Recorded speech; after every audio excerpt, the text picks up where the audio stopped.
Acara selanjutnya, marilah kita simak bersama sambutan Wakil Presiden Republik Indonesia.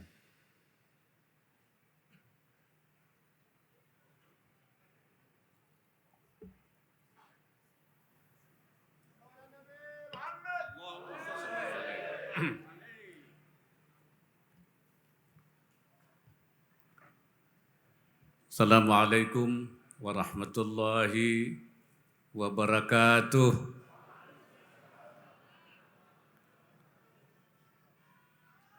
Bismillah walhamdulillah wassalatu wassalamu ala rasulillah wa ala alihi wa sahbihi wa mawalah.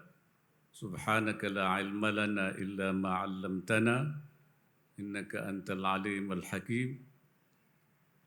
Allahumma rzuqna al-ma'arif ar-rabbaniyah wal lataif ar-rahmaniyah wal waridatil ilahiyah wal mawahib al-ikhtisasiyah wal ulum al-laduniyah wa ballighna rutbatal ihsan wa wahdatal syuhud walhamdulillahi rabbil alamin.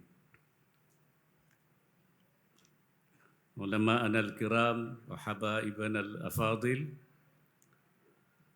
terutama yang saya muliakan sahibul fadilah al-habib Syekh bin Abdul Qadir Segaf, beliau yang akan berceramah dan juga membawa salawat malam ini, yang datang dari Solo, alhamdulillah, dan juga para ulama yang lain, termasuk juga yang saya merhati adinda dari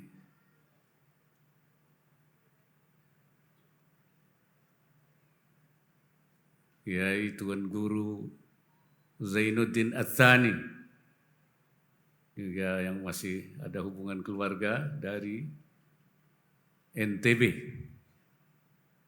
pengurus dari Nahdlatul Watan NTB bersama keluarga. Yang saya hormati Menko Polhukam Pak Profesor Mahfud MD, Wakil Menteri Agama Republik Indonesia, Ketua Umum Partai Persatuan Pembangunan Pak Mardiono, yang mewakili Kapolri, Gubernur Jawa Timur Ibu Khafifah Indar Parawangsa, terima kasih atas kehadirannya. Pejabat Gubernur Banten dan para ulama, para pimpinan pondok pesantren, hadirin dan hadirat sekalian yang saya muliakan. Sekali lagi saya ingin menyampaikan, walaupun sudah disampaikan oleh Ketua Panitia, terima kasih atas kehadiran Bapak Ibu sekalian pada haul Syekh Nawawi Al-Bantani yang ke-130,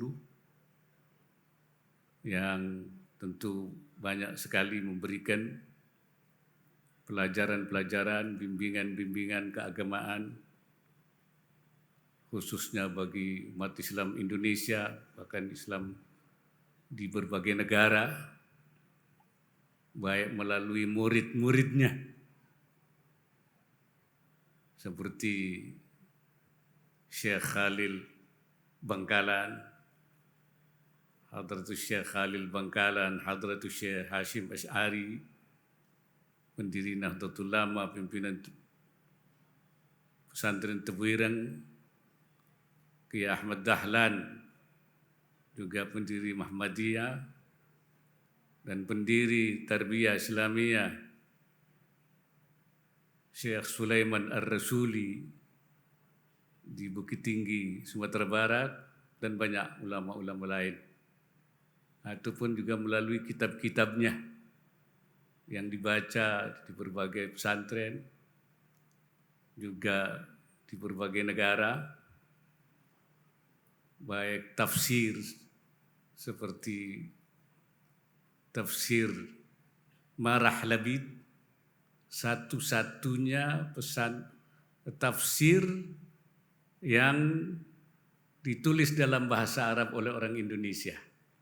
Jadi hanya satu orang Indonesia yang menulis tafsir dalam bahasa Arab, yaitu Syekh Nawawi, yang namanya Marah Labid atau dikenal dengan Tafsir Munir, dan dijadikan bahan tesis maupun disertasi baik di Libya, di Mesir, bahkan juga di Khartoum University di Sudan,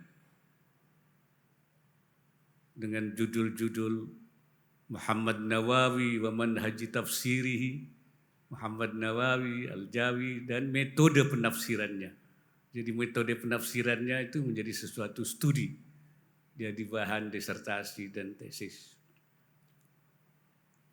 Juga melalui kitab fiqihnya seperti Nihayatuz Zain ala Syarhi Qurratil Ain, Tawsyih Syarah Taqrib, dan juga yang lain-lainnya. Di dalam tauhidnya seperti Fathul Majid, Tijanud Darari yang dibaca di mana-mana. Kitab tasawufnya seperti Maraqil Abudiyah, seperti Salalimul Fudala yang juga dijadikan tesis di McGill University di Kanada, dan juga Syarah Hikam. Beliau menamakannya itu Misbahuz Zulam ala Nahjil Atam fi Tabwibil Hikam. Jadi beliau tidak mengatakan fi Syarhil Hikam, tapi menyebutnya itu Misbahuz Zulam ala Nahjil Atam fi Tabwibil Hikam. Karena katanya beliau pernah diminta untuk mensyarahi kitab Hikam, tapi beliau tidak mau. Karena apa? Karena banyak syarah-syarah Hikam itu sudah ditulis. Tapi setelah dibab-babkan, Hikam itu aslinya tidak ada babnya. Kemudian dibuat bab-bab. Babul ilmi, babul riyadah, oleh seorang ulama India, Syekh Ali Al-Muntaqi, dinamakan An-Nahjul Atam fi Tabwibil Hikam. Kitab itu hanya membabkan saja. Baru Syekh Nawawi mau mensyarahi, maka dinamakannya Misbahuz Zulam ala Nahjil Atam fi Tabwibil Hikam. Ini tasawufnya itu. Oleh karena itu, tidak heran kalau seorang Louis Maghlouf, seorang Kristen Mesir, di dalam kitab Munjid menyebutkan bahwa Muhammad Nawawi adalah faqihun syafi'iyun mutasawwifun. Seorang ulama madhab Syafi'i, orang Jawa itu ahli tasawuf, ghalaba alaihi tafsir, unggul juga di bidang tafsir. Wulida fi Jawa, tsumma intaqala ila Makkah, dia dilahirkan di Jawa kemudian pindah ke Mekah. Jadi beliau memang menguasai banyak, bukan hanya satu bidang, tapi sangat seorang generalis, artinya semua ilmu, ya. Dan itu kitabnya tersebar di mana-mana. Hadirin sekalian, alhamdulillah bahwa peringatan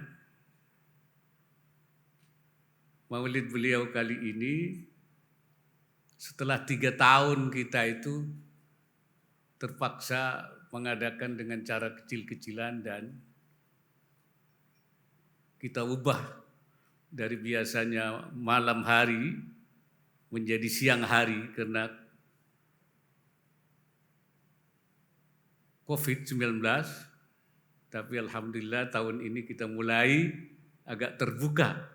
Ya, di sini sudah banyak dan juga di sana banyak sekali baru ini kita mulai kembali belum seperti dulu, tetapi kita sudah mulai lebih terbuka dan dengan memberikan kesempatan luas.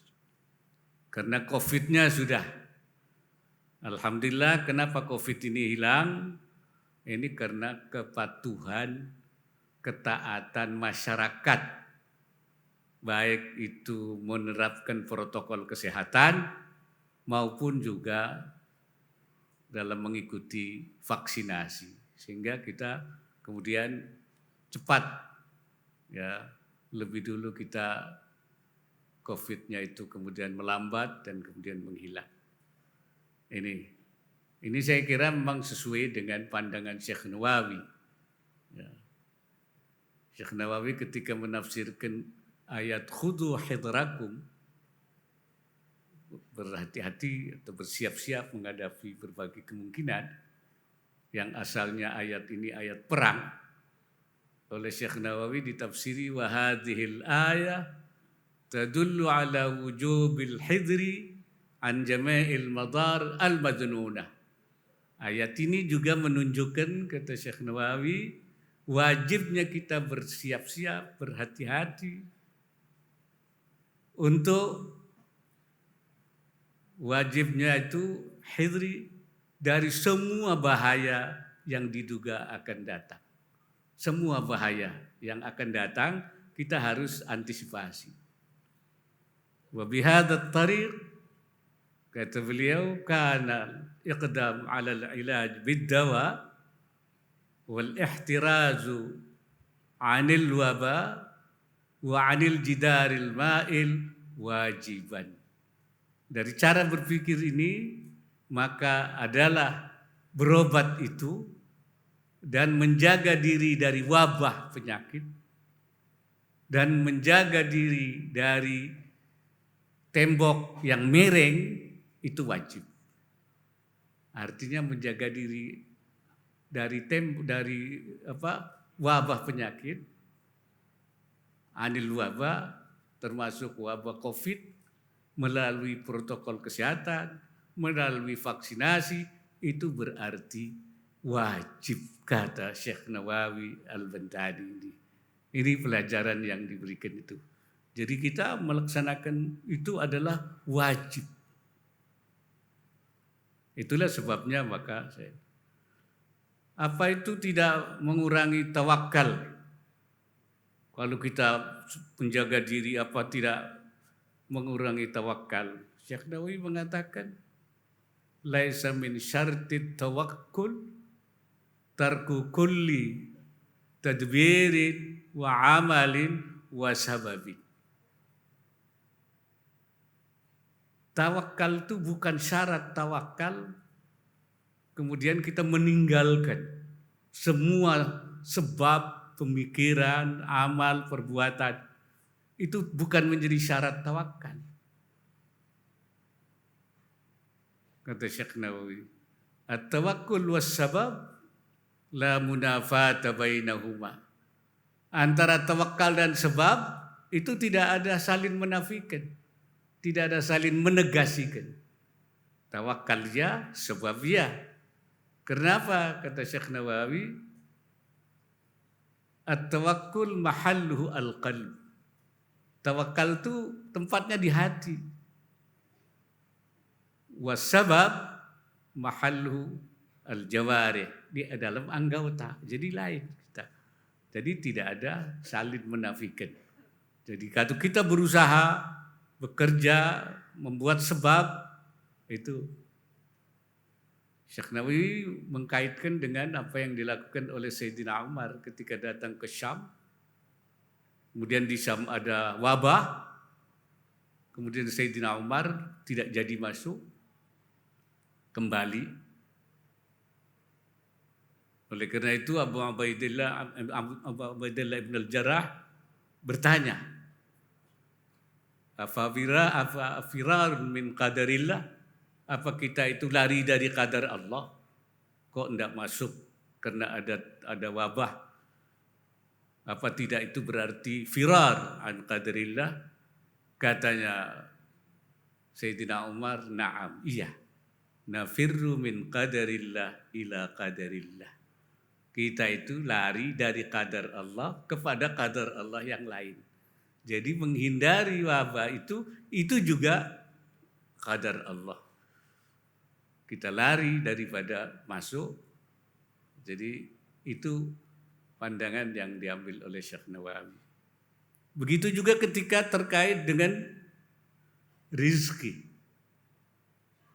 Syekh Nawawi mengatakan irtibatur rizki ma'as sabab innama huwa tasyri'un. Mencari rezeki dengan sebab, rezeki dengan sebab itu adalah syariah. Kenapa? Li'anna Allah amara bi'imarati hadzal dar. Karena Allah memerintahkan kita untuk memamurkan negeri ini, bumi ini, dunia ini, ubudiyatan wa ibadatan wa adatan. Itu kata Syekh Nawawi. Jadi keterkaitan rezeki dengan sebab itu syariah. Karena Allah memerintahkan kita untuk memakmurkan bumi ini merupakan ubudiyah, pengabdian, ibadatan, dan dia juga dianggap ibadah, wa'adatan, dan merupakan kebiasaan. Rezeki itu ada sebabnya, harus mencari rezeki. Itu rezeki dengan sebab itu keterkaitan. Hadirin sekalian, lantas bagaimana dengan apa yang dikatakan oleh Ibnu Athaillah yang mengatakan, ini saya coba bagaimana mengkaitkan pandangan-pandangan Syekh Nawawi itu. Kata Imam Ibnu Athaillah, ijtihaduka fima dumina laka wa taqsiruka fima tuliba minka dalilun ala intimasil basirati minka.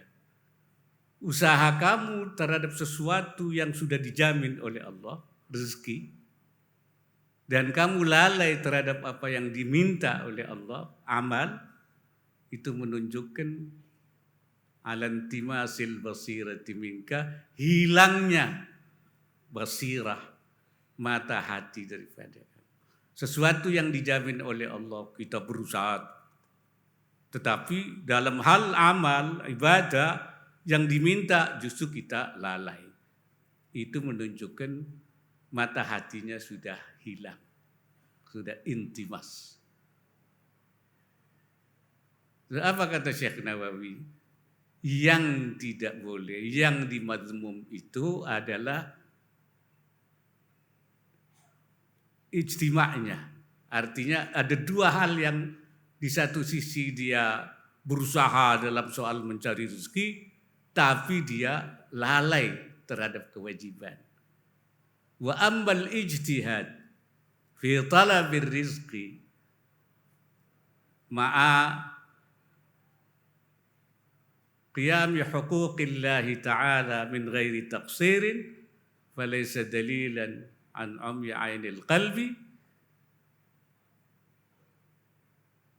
Tetapi berijtihad mencari rezeki dengan menjaga hak-hak Allah dan tidak lalai, itu bukan menunjukkan mata hatinya itu sudah mati. Bal huwal jihadul akbar, kata Syekh Nawawi, bahkan itu jihad besar. Jihad kalau kita mencari rezeki yang halal, tetap menjaga hal-hal yang menjadi kewajiban kita, itu adalah jihadul akbar. Nah, bagaimana dengan hadis yang mengatakan man ahabba dunyahu adarra bi akhiratihi. Siapa yang mencintai dunianya, bahaya akhiratnya. Hubbud dunya ra'su kulli khati'atin. Mencintai dunia itu adalah biang daripada berbagai kesalahan. Bagaimana dengan itu? Syekh Nawawi mengatakan, wa amma hadithu man ahabba dunyahu adharra bi akhiratihi wa qaulil Hasan al-Basri mursalan hubbud dunya ra'su kulli khati'atin. Itu hal itu, kata Syekh Nawawi, al-murad hubbul ladzi yahmilu ala irtikabi nahyin wa tadyi'i amrin, yaitu cinta dunia yang membawa kepada melanggar, yaitu perintah-perintah Allah, menyia-nyiakan perintah Allah dan mengerjakan apa yang dilarang oleh Allah. Jadi kita mencari dunia tapi kemudian banyak yang dilanggar, kewajiban banyak diabaikan. Itu yang menyebabkan hilang akhiratnya, yang menyebabkan sumber daripada kesalahan. Wa amma mutlaqul hub wa huwa minal amril jibili. Adapun orang cinta dunia dalam arti proporsional, wajar saja, tidak berlebihan, dengan tetap menjaga kewajiban-kewajibannya, itu minal amril jibili, itu bagian daripada watak manusia, manusiawi itu. Jadi begitu.